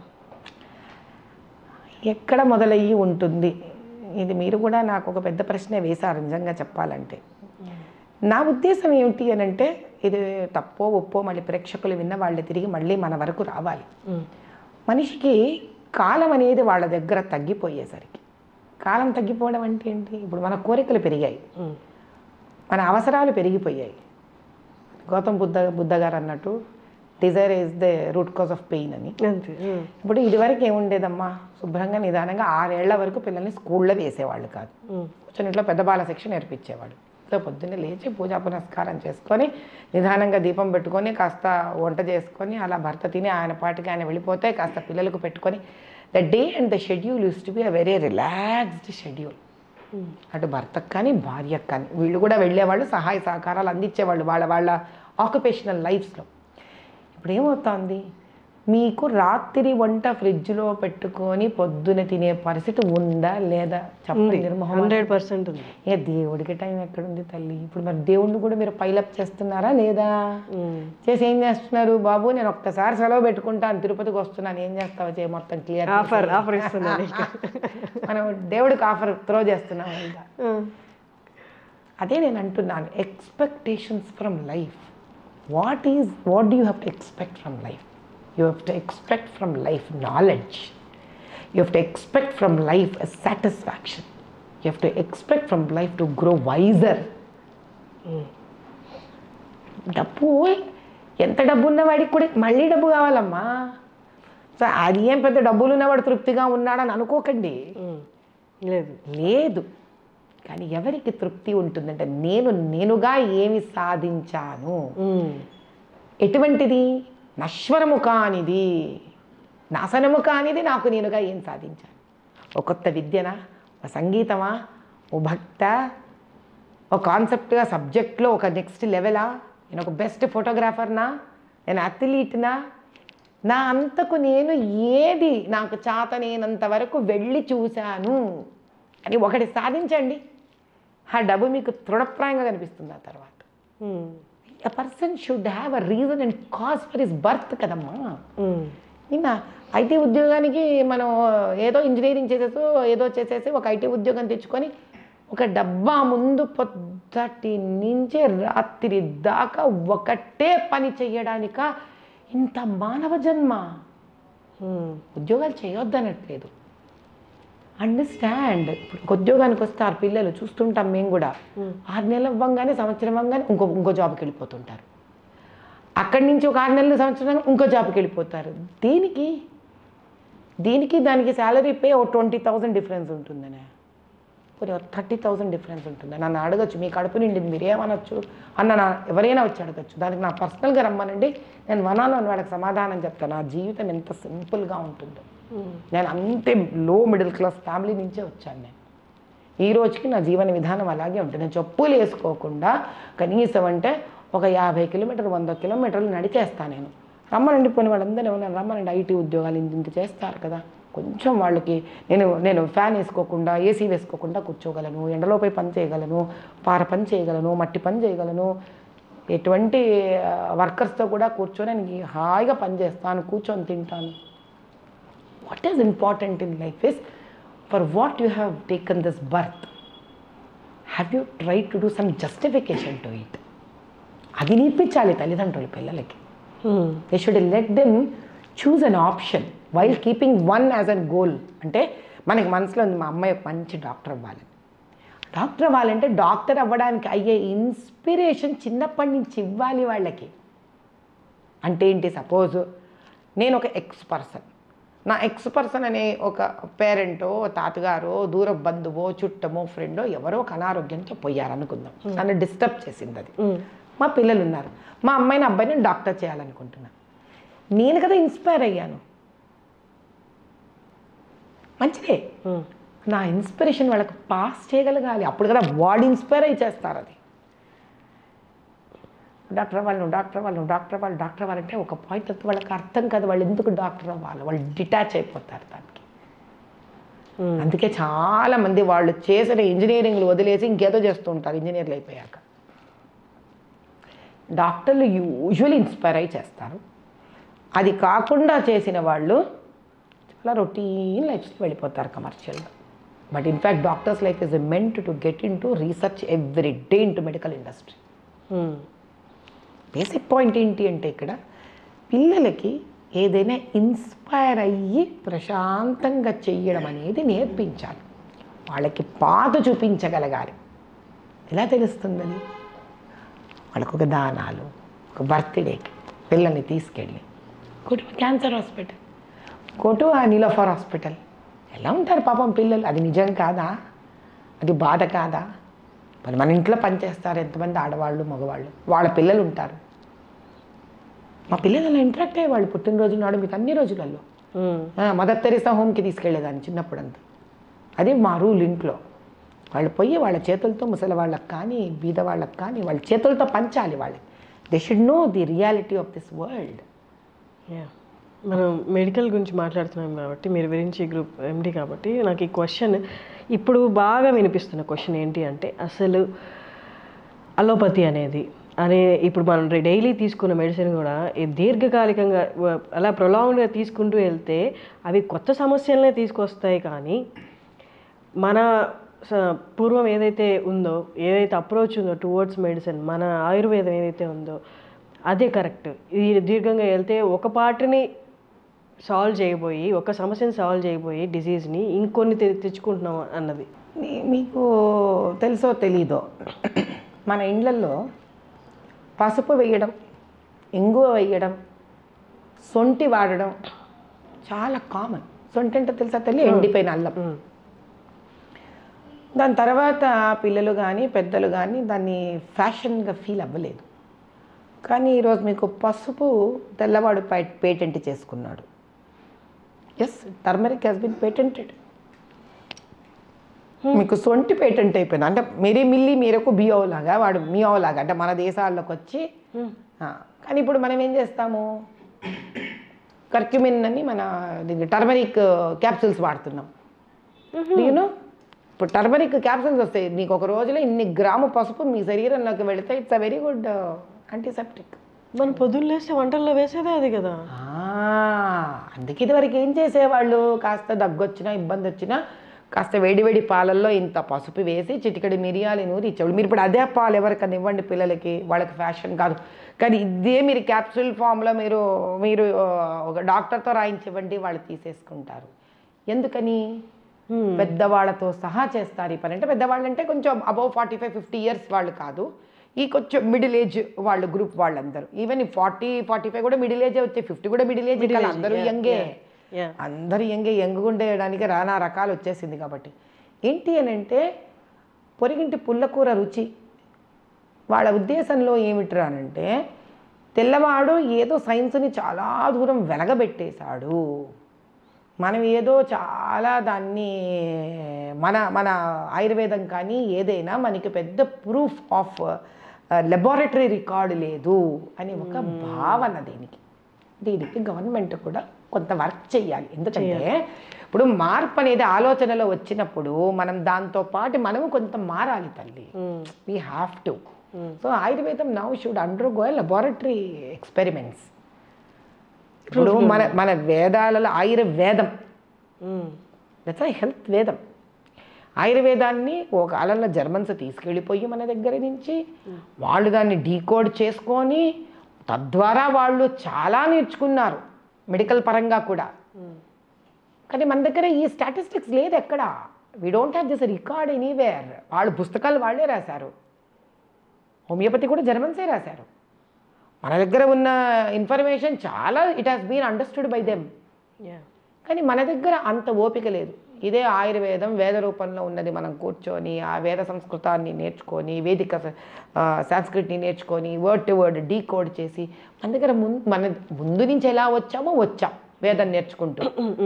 కానీ దీన్ని ఇప్పటికైనా ఈ new English new technology generation ఏదైతే వస్తున్నారో, అందుకే కదా మోదీ గారు ఏం ప్రయత్నం చేస్తున్నారు, Sanskrit he wanted to include in as a language, as a compulsory language. ఆయన ఏం చేసుకుంటారు ఇంక్లూడ్ చేసే చెప్పండి ఇప్పుడు if is really wrong then he has better things to do in life కదా.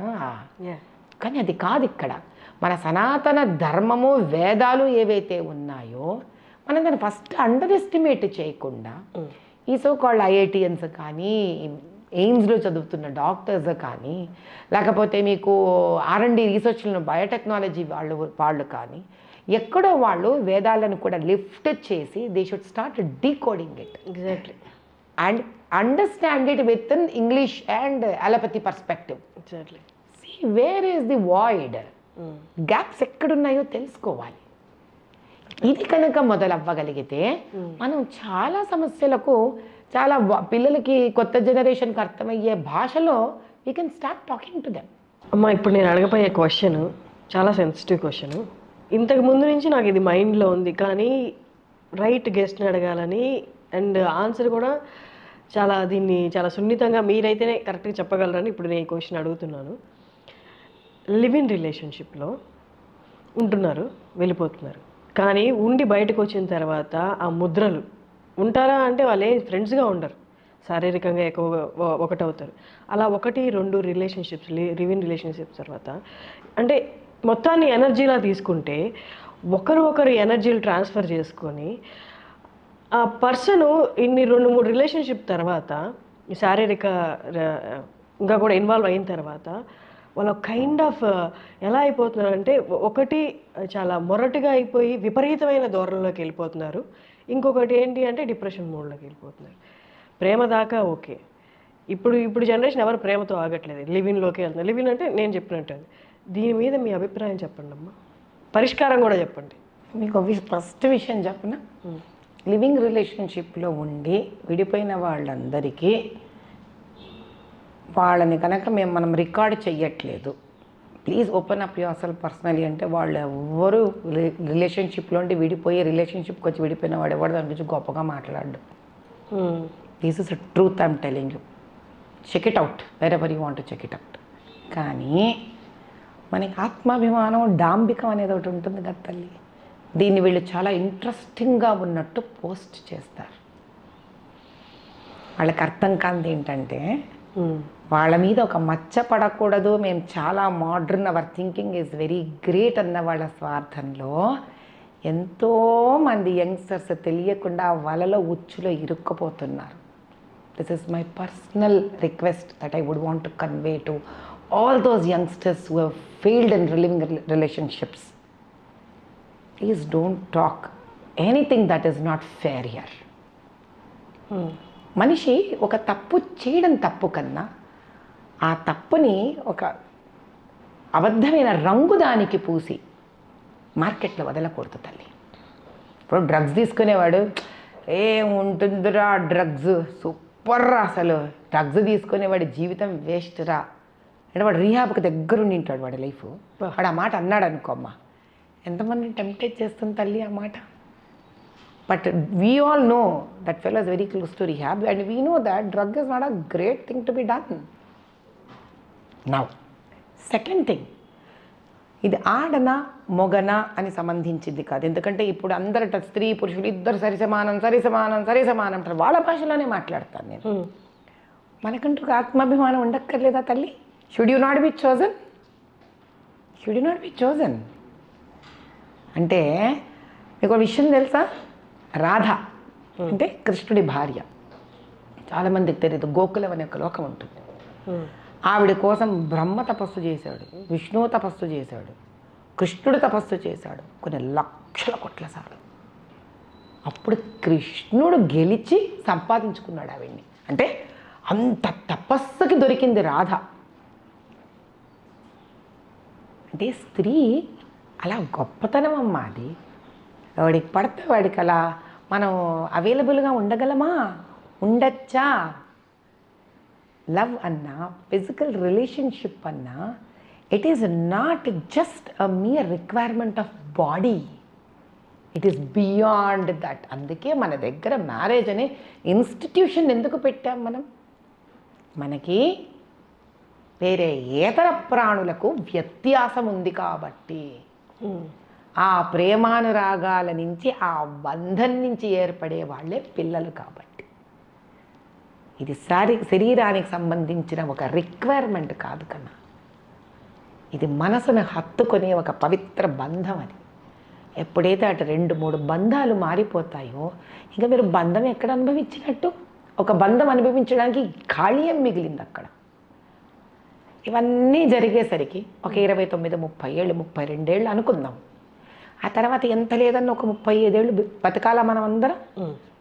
ఏదో ఒకటి మగనో మగవాళ్ళు, ఆడవాళ్ళనో ఎవరినో ఒకటి పెళ్లి చేసుకోవాలా? Don't you think you are living a slavery life on that day? అన్నిసార్లు అనుభవించి వదిలేసిన తర్వాత మన మనసుకే, మన ఇన్నర్ కాన్షియస్నెస్కే మనం ప్రశ్నించుకొని దాని నుంచి ఆన్సర్ తీసుకోవాలి. I'm really living a life where I'm enjoying every bit of it అని. అందుకే మనం వేసుకొని మార్చే బట్టలకి, మనం మార్చే రెస్టారెంట్స్కి, మన జీవితంలో మార్చే వ్యక్తులకి చాలా తేడా ఉంది నాన్న. 3 ఒకటి కాదు, 3 ఒకటి కాదు.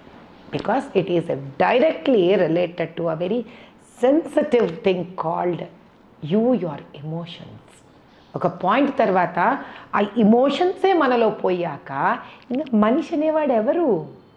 మృగం. ఆలోచనలు కూడా తీవ్రమైన ఆలోచన. ఎందుకు? నీలో ఆ సున్నితనాన్ని నువ్వే పోగొట్టుకున్నావు కాబట్టి, నీకు విలువ ఇవ్వలేదు కాబట్టి, నువ్వే ఇంక వేరొకరికి అంత ఈజీగా యూ కెన్ పొజెస్ మీ అని ఓపెన్గా డిక్లేర్ చేసేసుకున్నావు కాబట్టి. నేను స్త్రీ ఆ పురుషుడు అనట్లేదు. నేను ఒక మానవ జన్మ ఎత్తున ఒక వ్యక్తిలాగా నాకు ఒక హుందాతనం ఉండద్దు? నా హుందాతనం ఏంటి? ప్రతి ఒక్కటి నా హుందాతనమే. నేనెవరు? నేను ఎలా తయారవుతున్నాను? నేను ఎంత చదువుకున్నాను? నన్ను 10 మంది ఎలా చూసి కోరుకొని నన్ను ఒక రోల్ మోడల్గా చూస్తున్నారు? ఒక 3-4 రిలేషన్షిప్లో మార్చిన నేను ఎవరికి రోల్ మోడల్ అమ్మా? ఫెయిల్యూర్కా? సక్సెస్కా? Let them answer it. For whom am I role model? Am I role model for failure or am I role model for success? Answer for your own self. తెలుసుకుంటే ఈ రోజైనా మారచ్చు, ఇప్పటి నుంచి కూడా మారచ్చు. ఎగ్జాక్ట్లీ. నేను ఏమనట్లే రిలేషన్షిప్ రైట్ రాంగ్ అనట్లే. నువ్వు రిలేషన్షిప్లోకి వెళ్ళి ఫెయిల్ అయ్యి, రిలేషన్షిప్లోకి మళ్ళీ వెళ్ళి ఫెయిల్ అయ్యేలా నువ్వు చేసేదానికి ఎవరికి నువ్వు ఒక నిదర్శన ప్రాయము? అటువంటి వ్యక్తిని నువ్వుగా ఒక రోల్ మోడల్ తీసుకుంటావా? పోనీ you have answer there itself. మీరు స్వతహాగా అంటే మీరు బాగా సెటిల్ అయిన ఫ్యామిలీ, మీకు లోటు అనేది లేదు ప్రస్తుతానికి లైఫ్? అమ్మవారి దయ వల్ల లేదు. అంటే మీ పరిస్థితిలో ఉన్న వాళ్ళు ఎవరైనా ఓకే నాకు లోటు అనేది లేదు కాబట్టి నా జీవితం, నా ఫ్యామిలీ, నా కోరికలు, ప్రపంచం చూడాలనో లేకపోతే ఏదో మీ ఇష్టం, మీకు సంబంధించిన వరకు, కానీ మీరు బయటకు వచ్చి యాగాలు చేస్తున్నారు, అది దేశం కోసం చేస్తున్నారు. నార్మల్గా ఎవరైనా అనుకుంటే అంత బాధను అనుభవించిన వాళ్ళు, బాధను దగ్గరగా చూసిన వాళ్ళు, అలాంటి వాళ్ళ లైఫ్లో కూడా అనుభవించిన వాళ్ళే ఇలాంటివి చేస్తారు. మీకు పర్సనల్గా మీ లైఫ్లో అలాంటివి ఏమీ లేవు, దేవుడి దయవల్ల మీరు అన్నట్టు. ఆ బాధను అర్థం చేసుకొని బయటకు వచ్చి యాగం చేయడం ఒకటి, యజ్ఞం చేయడం ఒకటి. ఆ యజ్ఞం కూడా ఓల్డ్ సిటీలో చేశారు. అసలు అది నేను విన్నప్పుడు చాలా షాక్ అయ్యాను. యజ్ఞము ఓల్డ్ సిటీలో, అసలు ఏంటమ్మా అసలు అది?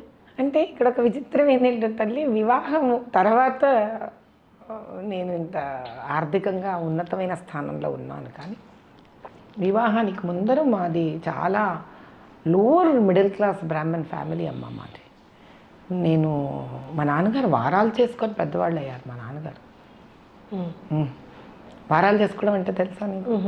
బ్రాహ్మలు ఏం చేసేవాళ్ళు అంటే వేరే బ్రాహ్మల ఇంటికి వెళ్ళి, అయ్యా ఈ వారం మీ ఇంట్లో భోజనం, అయ్యా ఈ వారం మీ ఇంట్లో భోజనం, అలా వారాల భోజనాలు చేసుకొని పెద్దవాళ్ళు అయ్యారు మా నాన్నగారు. అలా వాళ్ళ కుటుంబాన్ని కూడా చదువుకుంటూ నిదానంగా పైకొచ్చి పెళ్ళిళ్ళు చేసి ఆడపిల్లలకి తమ్ముడు సహాయంతో అలా అలా అయ్యారు. అంటే మా నాన్నగారు, మా చిన్నాన్నగారు వాళ్ళందరి సహాయం కలిసి అలా పెరిగిన ఫ్యామిలీ అది. అక్కడి నుంచి నేను నేర్చుకున్నది ఏంటి, తల్లిదండ్రుల మీద ఆధారపడకుండా చిన్నతనం నుంచే నేను ఇంటర్మీడియట్ నుంచి టీచర్గా ఉద్యోగం చేస్తూ అట్లా చదువుకుంటూ మా నాన్నకి ఏదో విధంగా చేదోడు వాదోడుగా ఉండి ఆర్థికంగా కష్టపడకుండా అలాని అక్కడ కాంప్రమైజ్ లేకుండా ధర్మబద్ధంగానే నేను నా జీవన విధానాన్ని అవలంబించి శాస్త్రోక్తంగా I used always wear and half sari during my intermediate, my graduation sorry. నేను ఎప్పుడు I never crossed my traditional way of living till I got married.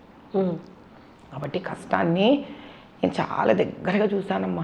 ఒక 25 పైసాకు కూడా నేను 4-5 కిలోమీటర్లు ఎవ్రీడే నడిచేదాన్ని బస్సు టికెట్ సేవ్ చేయడానికి. బట్ డబ్బు వచ్చిన తర్వాత దాన్ని మరిచిపోలేదు నేను. I never forgotten my roots from where I have come from. రెండోది, ఈరోజు నేను ఓల్డ్ సిటీలో భారత భాగ్య సమృద్ధి యజ్ఞం చేయడానికి కారణం ఏంటి అని అంటే, నేను 25 ఏళ్ల పాటు నేను ఓల్డ్ సిటీ వ్యక్తినే. నా వివాహానికి ముందరే నేను సంతోష్ నగర్ కాలనీ, ఆకుత్పుర కాన్స్టిట్యూన్సీ మనిషిని నేను. కానీ ఆ రోజుకి ఈ రోజుకి చాలా విచిత్రమైన విషయం ఏంటి అని అంటే, నేను 25 ఏళ్ళు అంటే ఇప్పటికీ ఒక కరెక్ట్గా 25 ఏళ్ల క్రితం, I'm almost reaching my 50s. ఆ రోజు ఓల్డ్ సిటీ ఎలా ఉంది అంటే, భాగ్యనగరం మీకు ఎలా ఉంది అనేది కనుక చూస్తే, మీకు ఒక్క చార్మినారో, కులీ కుతుబ్షాహి టూమ్సో, ఒక 4-5 స్పాట్లు తప్ప ఇటుపక్క క్యాపిటల్ సిటీకి, మీకు అటుపక్కనే క్యాపిటల్ సిటీకి చూస్తే నక్కకి నాగలోకం అంత తేడా ఉంది అభివృద్ధిలో. అసలు అన్యాయం అది, నిజంగా ఒక విధంగా చెప్పాలంటే అన్యాయం. పైపెచ్చు వాళ్ళకి చదువులు ఉండవు సరిగ్గా, వాళ్ళకు ఉద్యోగ అవకాశాలు ఉండవు, వాళ్ళకి స్కూళ్ళు ఉండవు సరిగ్గా, కాలేజెస్ ఉండవు సరిగ్గా, నథింగ్, హెల్త్ ఫెసిలిటీస్ ఉండవు సరిగ్గా, బేసిక్ హైజీన్ ఉండదమ్మా వాళ్ళకి. మిమ్మల్ని ఒక ప్రశ్న వేస్తాను, చెప్పండి.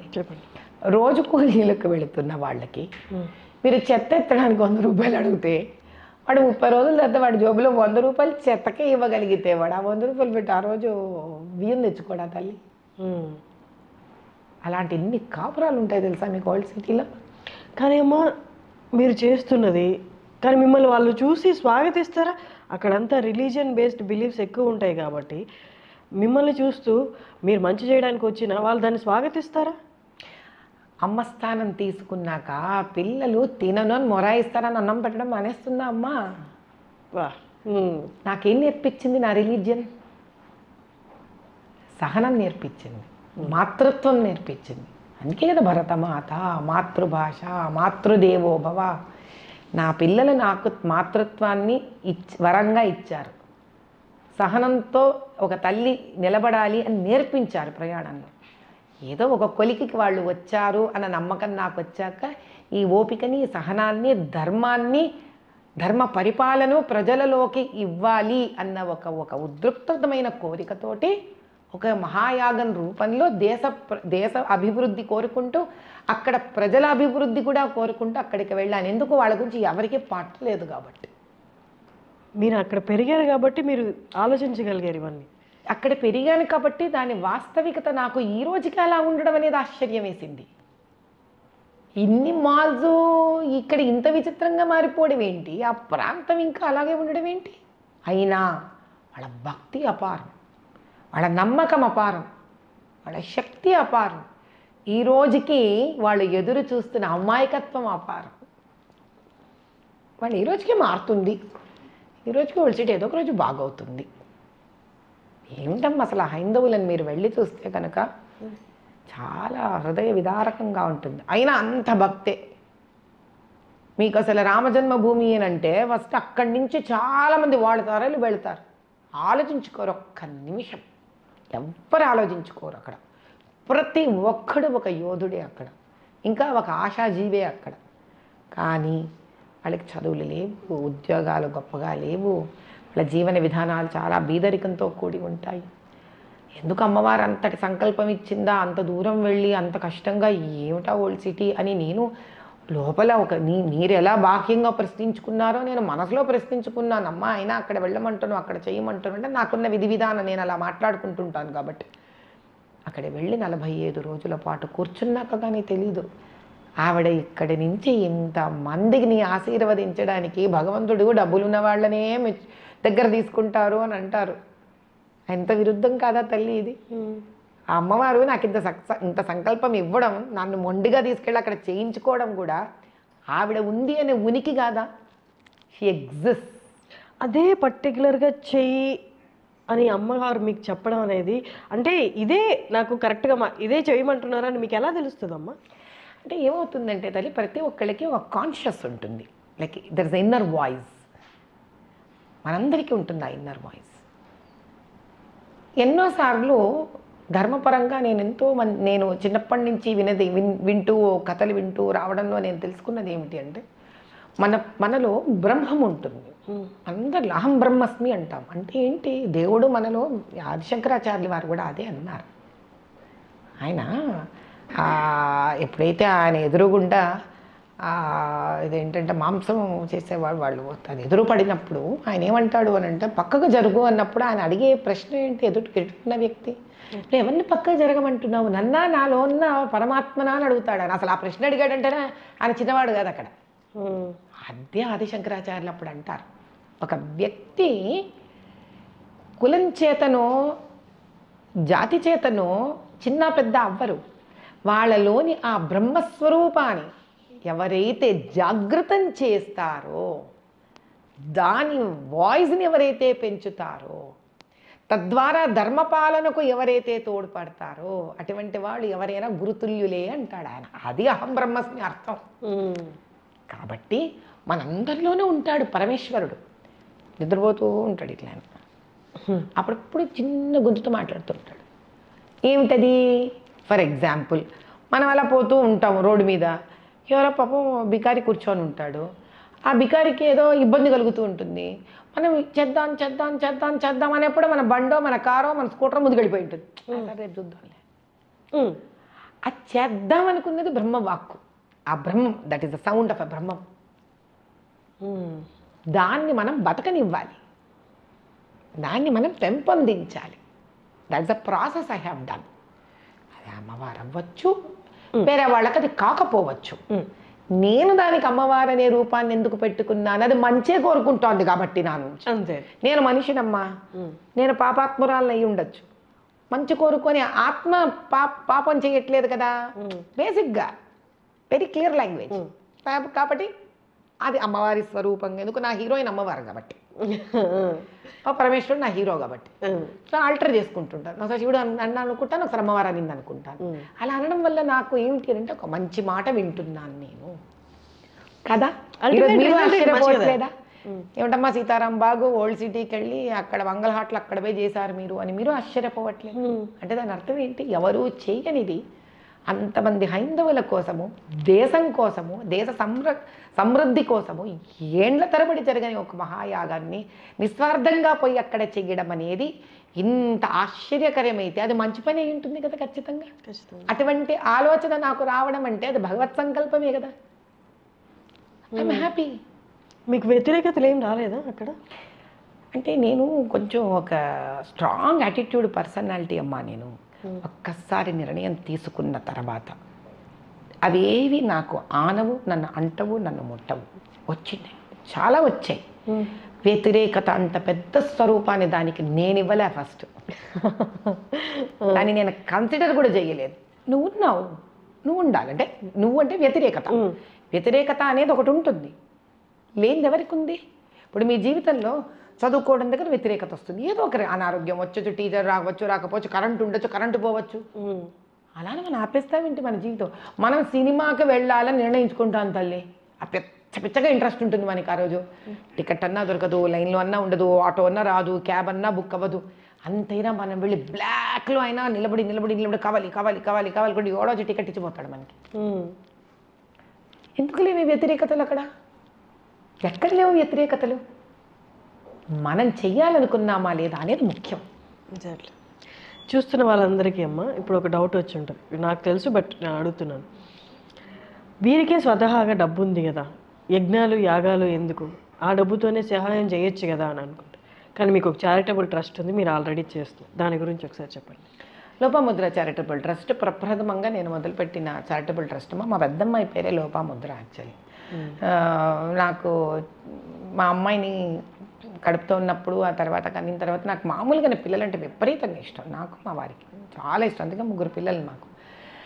అయితే అక్కడ మొదలు పెట్టుకొని మేము ఎంతోమంది బీద పిల్లలకి, అంటే కాన్పులయ్యి పాపం ఆర్థికంగా ఇబ్బంది ఉండి ట్రిప్లెట్స్, క్వాడ్రిప్లెట్స్ ఇలా పిల్లల్ని కని వాళ్ళని పెంచలేక వదిలేసి వెళ్ళిపోతామన్న విషయాలు నాకు మా వారి ధ్యాసలోకి వచ్చి వాళ్ళకి 5 ఏళ్ల పాటు నెలకు 5,000, 10,000 అలా చాలామందికి పంపించాం మేము.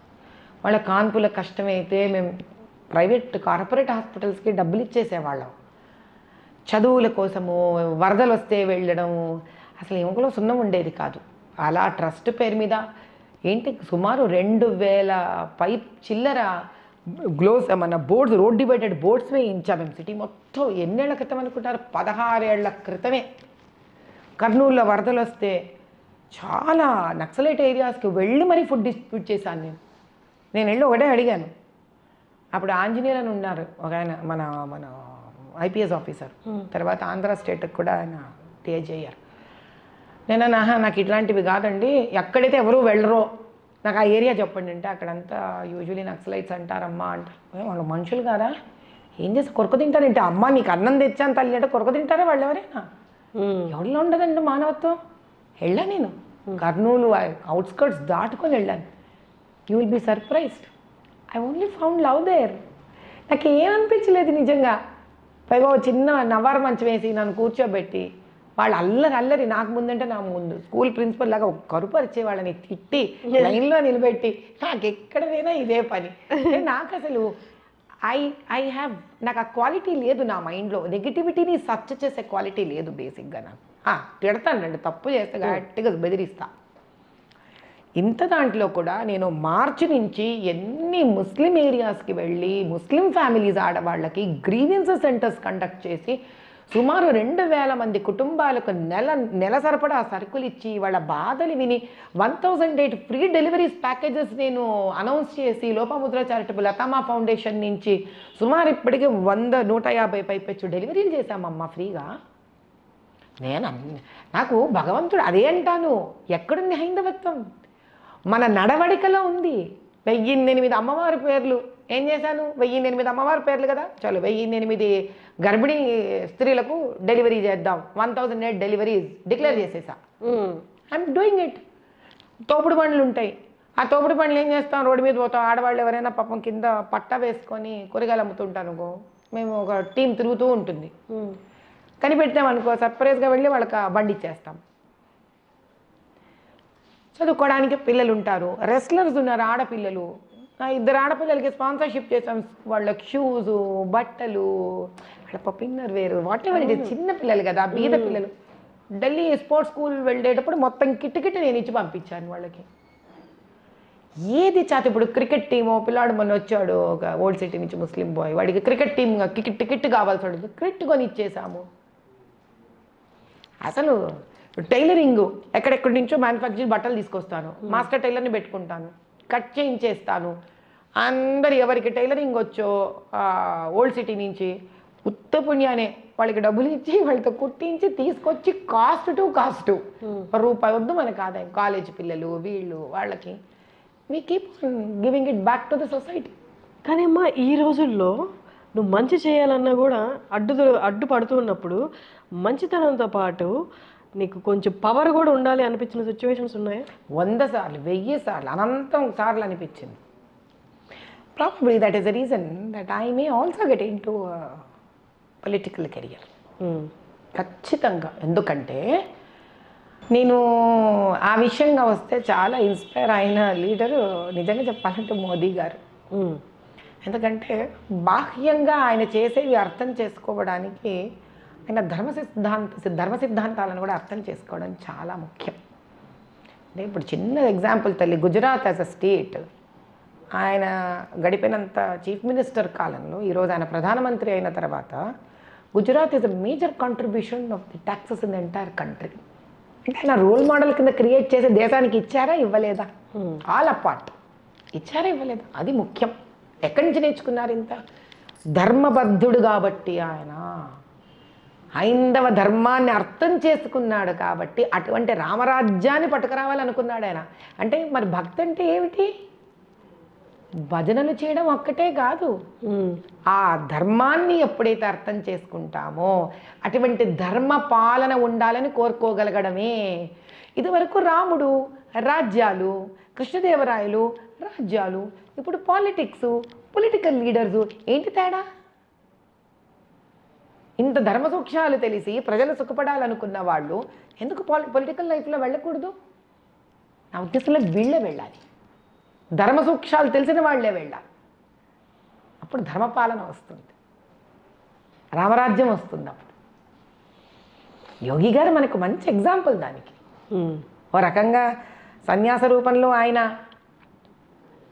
ఒక రకమైన సన్యాస రూపంలో మోదీ గారు. ఇలా దేశమంతా కూడా ధర్మ సూక్ష్మాలు అర్థం చేసుకొని, లోక కళ్యాణాన్ని అర్థం చేసుకొని, హైందవ ధర్మాన్ని అర్థం చేసుకొని 10 మందికి పెట్టే చేయి మనసు ఉన్నవాళ్ళు ముక్కు మూతి మూసుకొని జపాలు చేసుకోకుండా ధైర్యంగా రంగంలోకి దూకాలన్నదే నా విధి విధానం.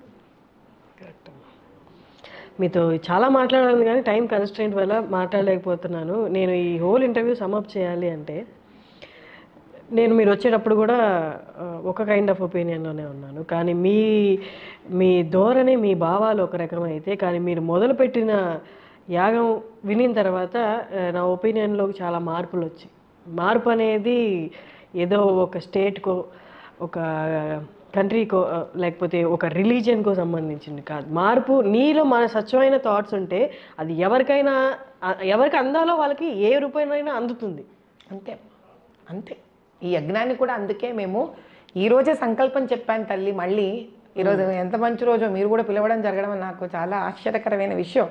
ఈ రోజు నుంచి 6 నెలల పాటు భారత భాగ్య సమృద్ధి యజ్ఞం పార్ట్ 2 జూబ్లీ హిల్స్లో చెక్ పోస్ట్ పక్కన మాదొక స్థానం ఉంటే అక్కడ మళ్ళీ దేశం కోసం మళ్ళీ మొదలు పెట్టాము. ఎక్కడండి ఎగ్జాక్ట్గా? అంటే రావాలనుకున్న వాళ్ళకి మీకు మేము ఏం చేద్దామంటే ఒక మంది pamphlet with Google address, phone number మీకు మేము అందచేస్తాం తల్లి.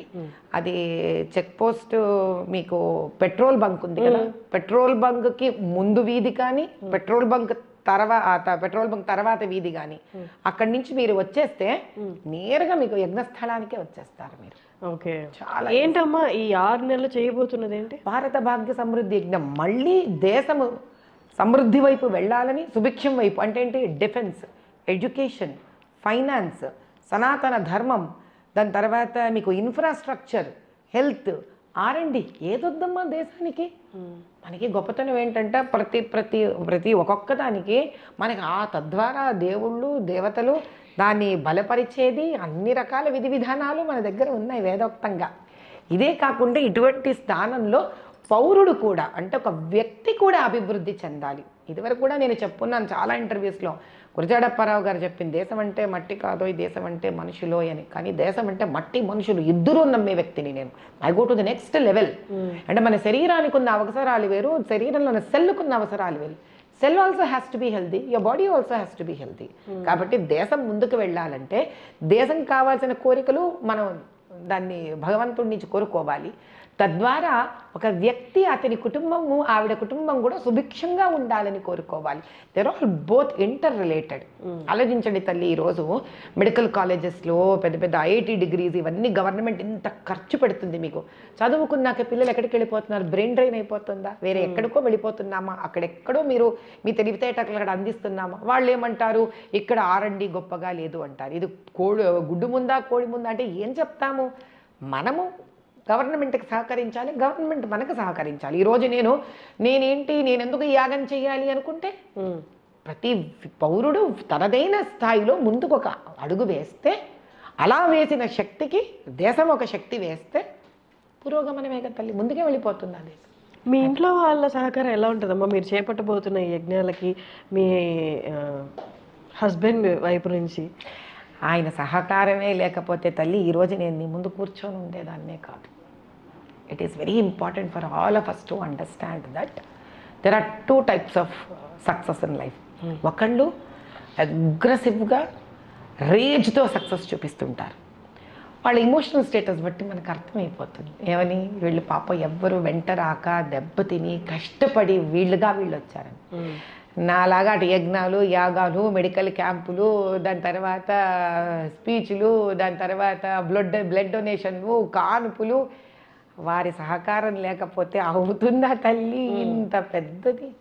ఆయన సంపూర్ణంగా ఏంటంటే ఆయన గొప్పతనం ముందుకు రారు, ఆయన ముందు పడరు. ఒకసారి వారి గురించి చెప్పండి. ఆయన పేరు విశ్వనాథ్ గారమ్మ.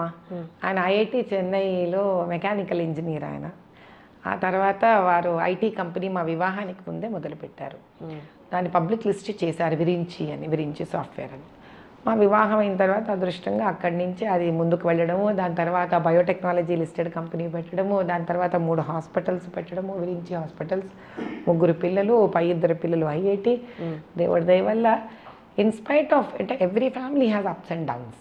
నేను ఒకసారి ఒకరికి చెప్పాను ఇంటర్వ్యూలో, అరే బాబు మన గబుక్కని ఏ ఆరోగ్యం బాగాలేక ఈఆర్లో చేరితే వాడు ఫస్ట్ కార్డియాక్ మానిటర్ పెడతాడరా, అది పైకి కిందికి ఉట్టుకున్నప్పుడు ఎంత ఆనందంగా ఉంటామో, అరే గుండె పని చేస్తుందిరా దేవుడు అనుకుంటా. అది సన్న ఒక గీత చూపించంటే చచ్చా భయపడిపోతాం మనం.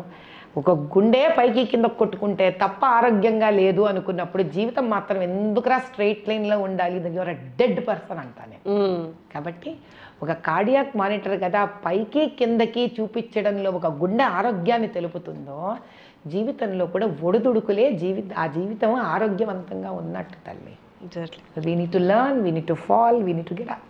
లోపముద్ర ఫౌండేషన్తో మీరు ఆల్రెడీ చాలా సేవలు చేస్తున్నారు, చాలామందికి ఏవేవి అందాలో అవి మీ తరపు నుండి అందిస్తున్నారు. కానీ కొత్తగా లతామా ఫౌండేషన్ అది ఎందుకు స్థాపించాల్సి వచ్చిందండి?